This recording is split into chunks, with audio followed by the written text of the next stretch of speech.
बिस्मिल्लाहिर्रहमानिर्रहीम। Cipher case की Adiala jail में समाअत है। जैसे तोशाखाना केस हंगामी बुनियादों के ऊपर चलाया गया, उसी तरह से ये केस चलाया जा रहा है। हर रोज समाअत फिक्स कर दी जाती है। जैसा कि आपको पता है कि अदालत के पास सिर्फ लगता यही है कि सिर्फ ये एक केस ही है, सुबह से लेकर शाम तक वहां अदालत हो, अदालत को कोई मसला नहीं है।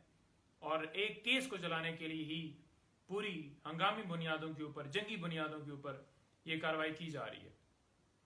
अब इसके अंदर जो कार्रवाई हो रही है, थोड़ा सा उसका बैकग्राउंड बताना चाहूंगा कि साइफर केस के अंदर कोई हमें आइडिया नहीं था। छुपा के FIR की गई, छुपा के गिरफ्तारी की गई, छुपा के रिमांड लिया गया। साइफर रूल्स जो हैं वो सीक्रेट हैं, और साइफर जो है वो भी रिकॉर्ड के ऊपर मौजूद नहीं है।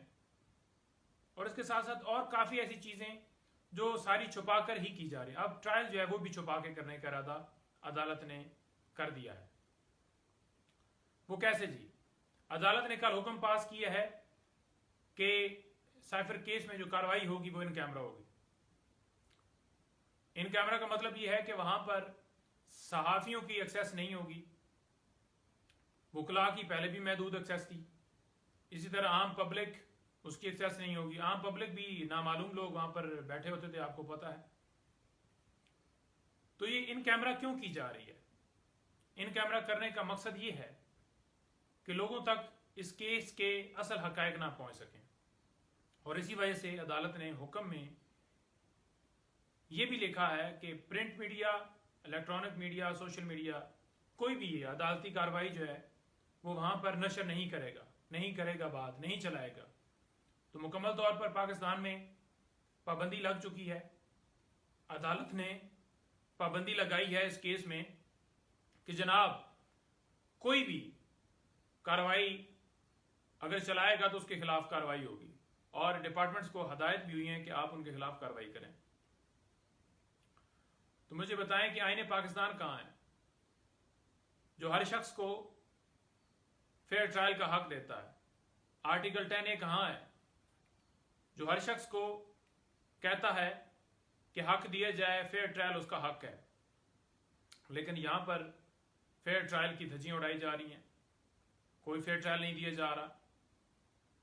मैं बड़ा वाज़ेह कहना चाहता हूं कि साइफर केस के अंदर जब इस्लामाबाद हाई कोर्ट में मामला पहुंचा जमानत के हवाले से, तो वहां पर इतनी डिटेल से इस केस के बारे में डिस्कस हो चुका है कि एक एक पहलू हमारी तरफ से भी और दूसरी तरफ से भी डिस्कस हुए। जो तमाम मीडिया चैनल्स के ऊपर, इलेक्ट्रॉनिक मीडिया के ऊपर, प्रिंट मीडिया के ऊपर, सोशल मीडिया के ऊपर, हर जगह के ऊपर, डिजिटल मीडिया के ऊपर वो चला है।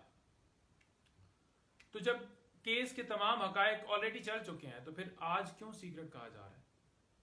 और ये भी बताऊं कि जब ये कार्रवाई स्टार्ट की गई थी, अगर बैक पे जाएं जहां पर ये शहादतें भी हो चुकी थी इस केस के अंदर कुछ लोगों की हद तक, और वहां पर क्रॉस भी हो चुका था, तो उस वक्त भी कार्रवाई जो वहां की थी वो सारी शहादतों की वो चल चुकी है हर जगह के ऊपर। तो आज ये कहना कि क्योंकि मामला शहादतों पे आ गया है तो लिहाजा वो कार्रवाई ना चलाई जाए, तो पहले क्यों चलाई गई? और अगर पहले चलाई गई है तो तमाम जो हकायक हैं उन लोगों की हद तक जो उन्होंने गवाही थी वो तो हर जगह पर चल चुके हैं। तो फिर अब आकर उस जगह से जहां से स्टार्ट ट्रायल हुआ था, वहां से स्टार्ट ये दोबारा ट्रायल हुआ है और शहादत की स्टेज के ऊपर पहुंचा है, तो यहां पर पाबंदी क्यों लगाई गई है? क्यों इतना खौफ है? तो लोगों को पता चलना चाहिए ना कि कैसे साजिश हुई और कैसे इमरान खान साहब की हुकूमत को हटाया गया। ये बेसिकली मुल्क के खिलाफ साजिश थी ना, कि बाहर से डोनाल्ड लू साहब जनाब धमकी भेजते हैं कि इमरान खान साहब को वजीर आजम के ओहदे से हटा दिया जाए, और फौरन यहाँ पर जो लोग सहूलतकार बैठे हुए थे, PDM टोला, उन्होंने देरी नहीं लगाई और चंद दिनों में एक साजिश करके हुकूमत जो है इमरान खान साहब की हटा दी गई। और बजाय ये कि उनके ऊपर कार्रवाई की जाती जिन्होंने अमरीकी साजिश को अमली जामा पहनाया है, बल्कि इमरान खान साहब को अंदर डाल दिया गया। तो केस के रिलेटेड जो फैक्ट्स हैं, जो केस के हकायक हैं, जो केस के अंदर चल क्या रहा है, वो लोगों तक तो पहुंचना चाहिए। तो किस बात का खौफ है? अगर आप सच्चे हैं तो चलने देना। तो अगर आपने इन कैमरा यूं ही करके कार्रवाई करनी है और आप ये चाहते हैं कि जल्दी से जल्दी इस केस में सजा सुना दी जाए, तो मेरा ख्याल में फिर ये सारी कार्रवाई करने का भी फायदा नहीं है। फिर जो है प्रोसिक्यूशन अपना केस आपका ऑर्डर बनाकर लाती है और फैसला सुना दिया जाए कि आपको ये सजा दे दी गई है। यूं नहीं ट्रायल चलते, यूं नहीं केस चलते। हम इसकी पुरजोर मजम्मत करते हैं और मुतालबा करते हैं आला अदलिया से कि जो फेयर ट्रायल हैं उसके तमाम तकाजे पूरे किए जाएं और इमरान खान साहब को इंसाफ दिया जाए। अगर इस केस में थोड़ा सा भी इंसाफ किया जाए तो ये केस जो है उन पे बनता है जिन्होंने दर्ज किया है, इमरान खान साहब पे नहीं बनता। दूसरा, इमरान खान साहब की डिस्क्वालिफिकेशन के हवाले से लाहौर में आज केस की जो है वो समाअत है और उसके साथ साथ जो ये समाअत है, इलेक्शन कमीशन ने जो इमरान खान साहब को डिस्क्वालीफाई किया था। और दूसरी जो समाअत है वो ये है कि जो इंट्रा पार्टी इलेक्शन पीटीआई ने पहले 2022 में करवाए और फिर अभी दोबारा करवाया इलेक्शन कमीशन के हुक्म के ऊपर। तो जो इलेक्शन कमीशन ने हुक्म दिया था, फैसला दिया था कि आप 20 दिन के अंदर अंदर इंटर पार्टी इलेक्शन करवाएं, तो उस ऑर्डर को लाहौर हाई कोर्ट में चैलेंज किया गया है।